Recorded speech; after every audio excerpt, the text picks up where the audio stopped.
यशपाल ने कहानी, उपन्यास और वैचारिक लेखन के माध्यम से विपुल लेखन किया है, लेकिन जो एक कृति उनकी पहचान बन गई है वो है उनका बृहत उपन्यास झूठा सच। झूठा सच भारत विभाजन की विभीषिका पर आधारित है और यह उपन्यास स्वाधीनता के शुरुआती दौर में ही लिखा गया था। स्वाधीनता के बाद विभाजन पर सभी भारतीय भाषाओं में जो कुछ भी लिखा गया है उनमें झूठा सच अप्रतिम और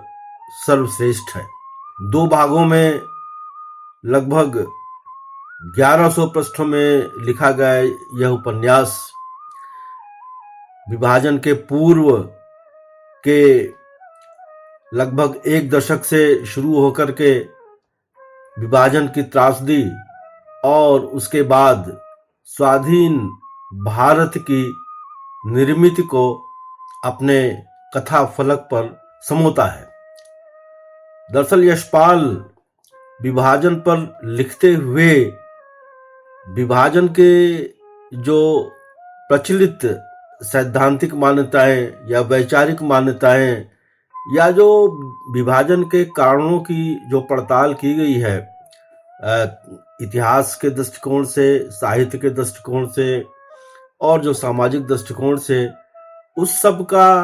लगभग अतिक्रमण करते हुए वो विभाजन को भारतीय समाज की निर्मित में तलाशते हैं। विभाजन का एक प्रचलित आख्यान है, विभाजन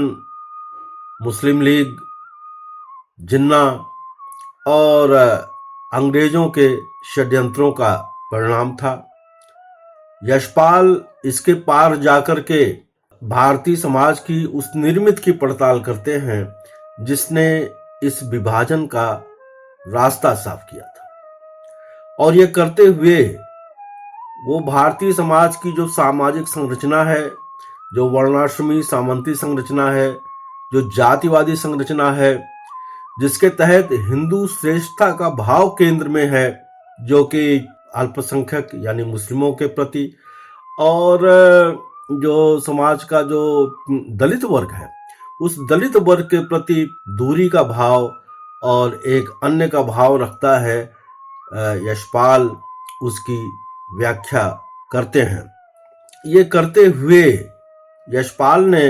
बड़ा काम किया है। विभाजन के अगर देखा जाए तो एक आसान तरीका है कि उस समय के जो एक राजनेता थे उन राजनेताओं की केंद्रीयता को रखते हुए विभाजन पर केंद्रित उपन्यास लिखा जाता, लेकिन यशपाल ने राजनेताओं की केंद्रीयता न रख करके औपन्यासिक पात्रों द्वारा, यानी कि तारा, जयदेवपुरी, कनक या जो दूसरे पात्र हैं उनके माध्यम से वो विभाजन की त्रासदी को प्रस्तुत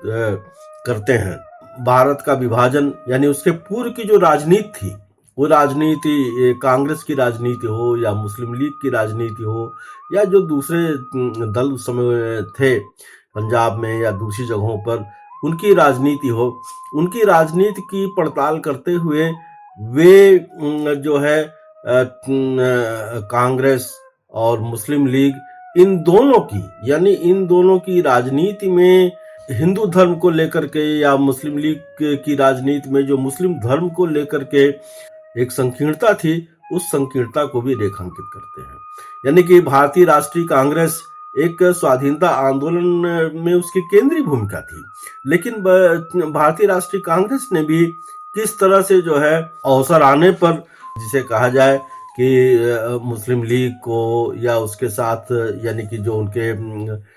वायदे हुए, जो उनके साथ समझौते हुए थे, उन समझौतों का उल्लंघन भी किया। यानी कि वो यशपाल जो है इस बात की पड़ताल करते हैं कि आखिर वो क्या कारण था। उपन्यास शुरू होता है लाहौर की एक गली से।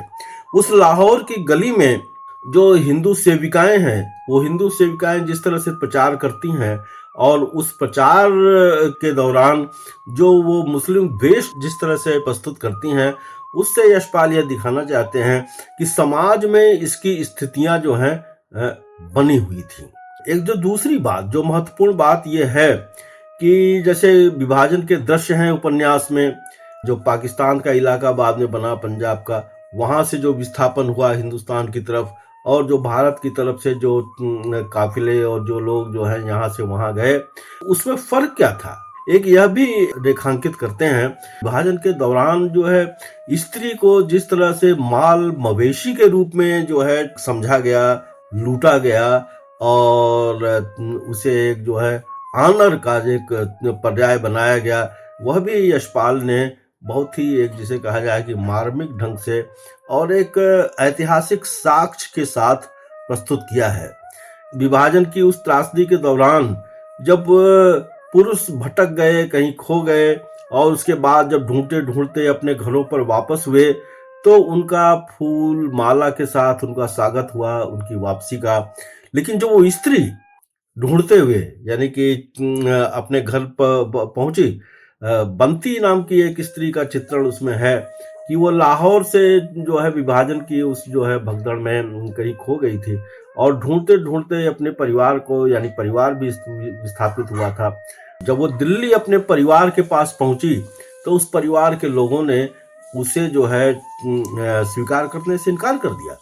बंती वहीं पर एक जिसे कहता कहा कि मैं तो इस परिवार की हूँ, ये परिवार अगर नहीं स्वीकार करेगा तो मेरा क्या होगा। परिवार वहीं घर की चौखट पर वो सर पटक पटक करके जो है उसकी मृत्यु हो जाती है। यानी वो विभाजन जो है स्त्री और पुरुष में भी किस तरह का भेद करता है। दूसरा ये कि यशपाल जो है, यानी कि आजादी के बाद, यानी कि जो भारतीय राष्ट्र राज्य बन रहा था, उस बनते हुए राष्ट्रीय राज्य में जो यहाँ सरकार बनी पंडित जवाहरलाल नेहरू के नेतृत्व में, तो उसके बाद जो है यानी कि जो लोग जो है विभाजन के पूर्व जो है